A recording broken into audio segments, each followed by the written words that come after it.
abraço, então, Marcelo, para você, te agradecendo muito aí a sua disponibilidade, tão rápido de nos receber e de se propor fazer essa intermediação.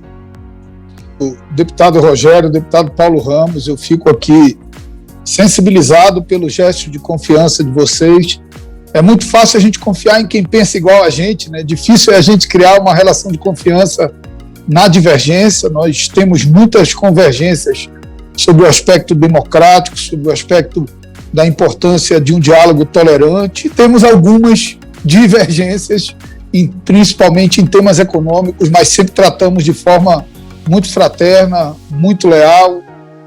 Eu sei reconhecer o papel da oposição, fiz isso enquanto presidi a Comissão da Reforma da Previdência, procuro fazer isso no exercício do meu mandato. Muitas das conquistas ali da reforma da Previdência, a não inclusão do sistema de capitalização, a retirada de trabalhadores rurais, de idosos e deficientes de baixa renda, beneficiários do BPC, foi fruto desse ponto de equilíbrio, de possibilitar o diálogo, de ouvir as centrais sindicais, de ouvir os sindicatos, de dar voz à oposição, e nós conseguimos encontrar um ponto de equilíbrio que eu acho que esse deve ser o esforço do parlamento brasileiro como representante de uma sociedade que é diversa, como diversos somos nós. Então, ser digno da confiança de vocês é motivo de muita alegria, de muito orgulho para mim. Eu acho que nós temos, Rogério, Paulo e a todos do movimento sindical que aqui nos acompanham, eu acho que nós temos uma convergência inicial que é fundamental para que a gente possa estabelecer o diálogo a partir daqui. Que uma reforma estrutural do Estado brasileiro não pode ser feita de improviso. Nós fizemos uma reforma da Previdência, foi dura, nós tínhamos opiniões divergentes, mas ela foi feita num momento de normalidade, com audiências públicas, com seminários, com a possibilidade de participação, com pressão da sociedade, com pressão de trabalhadores, e é isso que faz encontrar um ponto de equilíbrio. Então, um debate de uma reforma estruturante do serviço público brasileiro, sem essas possibilidades, não me parece o mais adequado. Então, acho que nós partimos de uma premissa de que é preciso aguardar um ambiente melhor para fazer esse debate. E quem está dizendo isso aqui é alguém, e eu sou sempre muito verdadeiro, quem está dizendo isso aqui é alguém que acha que deve haver uma reforma administrativa.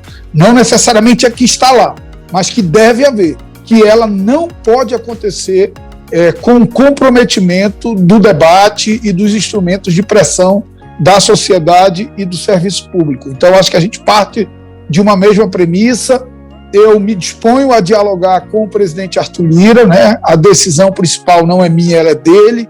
Eu me disponho a dialogar com o relator na CCJ, que é o deputado Dacide Matos, e mesmo na comissão especial, que parece que já tem a indicação do deputado Fernando Monteiro como presidente e do deputado Arthur Maia como relator, né? Pelo menos é o que eu ouvi aqui pela casa. Então, vou procurar estabelecer uma ponte de diálogo com o presidente Arthur na semana que vem, já que nessa semana pretendo ir para Manaus amanhã, né? Eu moro longe, mas na semana que vem vou estar aqui e vou procurar construir essa ponte. Primeiro isso, eu acho que a gente parte dessa convergência, um esforço de aguardar um pouco para que esse debate se dê num ambiente mais saudável para uma reforma estruturante do serviço público brasileiro. Os pontos que você destaca da PEC 32 são pontos que também me chamam a atenção, Rogério. Sou daqueles e já manifestei isso em vários ambientes, que penso que o fim da estabilidade não é um bom caminho para o serviço público, a estabilidade não é um instrumento corporativo do servidor, a estabilidade é um instrumento de qualificação do serviço público e principalmente de autonomia das decisões administrativas. Imagina um servidor público, um técnico de uma Secretaria Municipal de Meio Ambiente, tendo que tomar uma decisão num processo de dano ambiental, sabendo que ele corre o risco de ser demitido. Então, a autonomia funcional tem relação direta com a estabilidade. Por outro lado, e também sempre com a minha mais absoluta sinceridade, acho que os nossos instrumentos de avaliação de desempenho no serviço público são muito frágeis e precisam ser reconstruídos, inclusive com a possibilidade de avaliações negativas reiteradas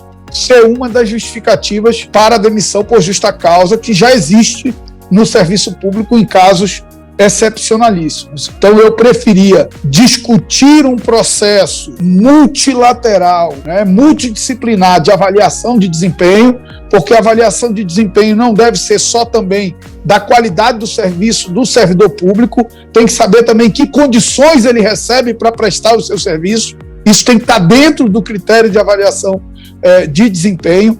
Então, eu sou daqueles que acho que, ao invés de discutir fim de estabilidade, nós deveríamos discutir um novo processo de avaliação de desempenho, com métricas mais objetivas, que pudessem, em reiteradas avaliações negativas, gerar até a hipótese de demissão por justa causa. Uma outra coisa que, para mim, é importante é esse debate das carreiras. A gente tem que tomar cuidado de não tratar a regra pela exceção. O privilégio no serviço público não é regra, é exceção. A regra é de carreiras realmente alongadas, mas nós precisamos enfrentar o debate do alongamento de algumas carreiras. O servidor público não pode chegar no topo da carreira dele nos primeiros anos de serviço. Isso é ruim para ele, porque gera um desestímulo dali por diante. É ruim para o serviço público, porque ele arrefece a sua doação se ele não tem mais para onde prosperar na carreira. Então, acho que são temas que a gente tem que debater, sem preconceito, ouvindo o outro lado. Eu tenho plena capacidade de ser convencido, e algo que eu acho que a Câmara dos Deputados não deveria se permitir nem discutir, e talvez até já retirar na própria avaliação de constitucionalidade na CCJ, essa transferência de poder do Parlamento para o Poder Executivo, dando autoridade para o presidente extinguir e criar órgãos sem autorização prévia do Parlamento brasileiro. Nós não podemos abrir mão disso, porque isso tem a ver com mecanismos de checks and balances, de freios e contrapesos entre o Poder Executivo e o Poder Legislativo. Dito isso, eu quero me colocar à disposição, considerando que esse é um pontapé inicial de um diálogo entre nós, tentar construir esse ambiente de diálogo com o presidente Arthur Lira. Quero dizer que nem sempre as nossas posições serão convergentes. Em momentos do debate, quando esse debate se apresentar, nós teremos muito provavelmente posições divergentes, mas a minha atitude será sempre de lealdade, de verdade, de tolerância e de capacidade de ouvir e de ser convencido e mudar de opinião. Então, eu quero agradecer a todos, dizer do meu profundo reconhecimento e do meu profundo respeito pelo movimento sindical brasileiro. Eu tenho enfrentado alguns debates duros desde que apresentei a proposta de reforma sindical construída em conjunto com a CUT, com a Força Sindical e com outras entidades sindicais. A CTB participou daquele debate, tem algumas divergências em relação à proposta. Eu sou daqueles que tenho defendido publicamente a necessidade de um debate sobre um mecanismo de recomposição do financiamento sindical. Quem defende uma relação mais liberal, de maior liberdade de negociação entre empregados e empregadores, precisa reconhecer a necessidade de fortalecimento do sindicato, porque não há maior liberdade de negociação entre empregados e empregadores sem sindicato.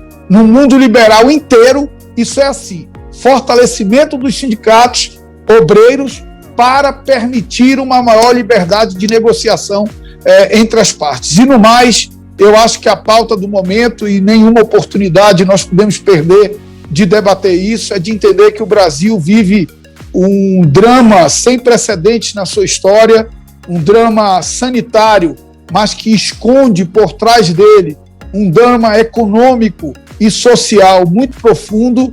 E eu, por onde ando, tenho usado uma frase que já viralizou, muitos sindicatos utilizaram, a UNE utilizou, o Dória agora incorporou ao discurso dele, porque por onde eu ando eu digo que, se eu pudesse resumir o esforço do povo brasileiro, o esforço de união nacional do povo brasileiro, do parlamento brasileiro, numa frase, eu resumiria em vacina no braço e comida no prato. É vacinar para dar um mínimo de normalidade, garantir auxílio emergencial para que as pessoas possam superar esse momento mais difícil e, com a imunização da maioria do povo brasileiro, lentamente retomar o processo econômico do nosso país, para que cada trabalhador, cada trabalhadora possa, do suor do seu rosto, do calo das suas mãos, sustentar as suas famílias com dignidade. Eu me coloco à disposição e me sinto muito honrado de ser merecedor da confiança de vocês para intermediar esse diálogo. A minha agenda mando eu, né? Você me pediu e eu urgentemente mandei. A do Arthur é uma agenda um pouco mais complicada, mas você tem o meu compromisso de que terça-feira, quando eu chegar a Brasília, eu vou conversar com ele e tentar encaixar esse encontro presencial. Nós fizemos, acho que umas 2 ou 3 semanas atrás, uma reunião com o pessoal das centrais sindicais, teve aqui CUT, CTB, Força Sindical, alguns deputados do PT, do PCdoB, do PDT e do PSB. Foi uma reunião muito, muito fraterna, o Arthur ouviu de forma muito aberta, era uma reivindicação relacionada ao auxílio emergencial e certamente a gente vai criar esse ambiente de diálogo também com os servidores públicos sobre a reforma administrativa. Muito obrigado. Grande abraço, a todos e a todas. Grande abraço.